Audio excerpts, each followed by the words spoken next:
Hello नमस्कार। तर चला आज आपण हॉटेलसारखी घरच्या घरी कशी मिसळ पाव बनवायची ते बघणार आहोत। अगदी हॉटेलसारखी होते, तुम्ही सुद्धा एकदा नक्की बनवून बघा। नवीन असाल तर चॅनलला सबस्क्राईब करा। सगळ्यात आधी आपण 1 वाटी मटकी घेतलेली आहे, त्यानंतर त्यामध्ये हळद मीठ तेल टाकून त्याला छान असं उकडून घ्यायचं आहे। ही मटकी मी घरीच मोड आणून घेतलेली आहे, तुम्ही बघू शकता। तुम्ही बाजारातून सुद्धा आणू शकता।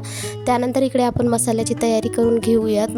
मटकी जोपर्यंत शिजत नाही तोपर्यंत तुम्ही बघू शकता मटकीला असं छान असं उकडू द्यायचं, जेणेकरून त्याचं जे सूप आहे ते आपल्याला मसाल्यासाठी घ्यायचं आहे। तर त्यासाठी मी इकडे खोबरे कांदा आणि लसूण भाजून घेतलेला आहे गॅसवरती। त्यानंतर त्याचे काप करून आपण त्याला मिक्सरमध्ये बारीक करून घेऊ, तुम्ही वाटून सुद्धा घेऊ शकता। त्यानंतर मी त्यामध्ये खडे मसाले थोडेसे घेतलेले आहेत, खसखस दालचिनी मिरे, तुमच्याकडे जे काही मसाले असेल ते तुम्ही तिथे वापरू शकता थोडेसे। त्यानंतर मी एका कढईमध्ये तेल घातलेलं आहे, त्यामध्ये मोहरी हळद आणि आपला वाटून घेतलेला जे मसाला होता तो सोडलेला आहे।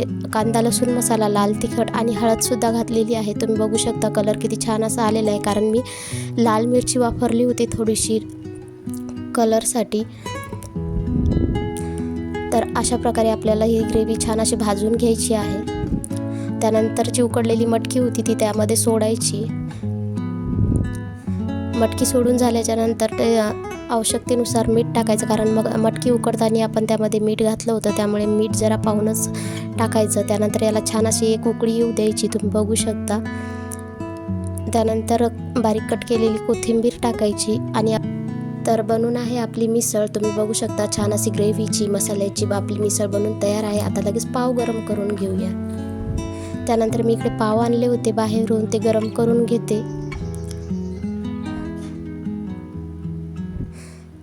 आपलं ताट बनवून तयार आहे, त्यासाठी मी इकडे थोडंसं फरसाण कांदा लिंबू कोथिंबीर आणि सोबतच थोडंसं ताकही ठेवलेलं आहे, ती तयार होती। त्यामुळे मिसळ लावून घेते ताटामध्ये।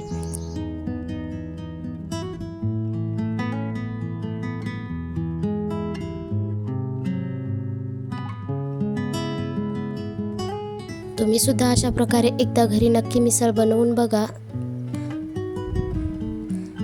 आणि व्हिडिओ कसा वाटला तो कमेंट करून नक्की सांगा। व्हिडिओ आवडला असेल तर चॅनलला लाईक शेअर आणि सबस्क्राईब करायला मात्र विसरू नका। भेटू नेक्स्ट व्हिडिओमध्ये। अशा छान छान रेसिपीसाठी चॅनलला सबस्क्राईब करा।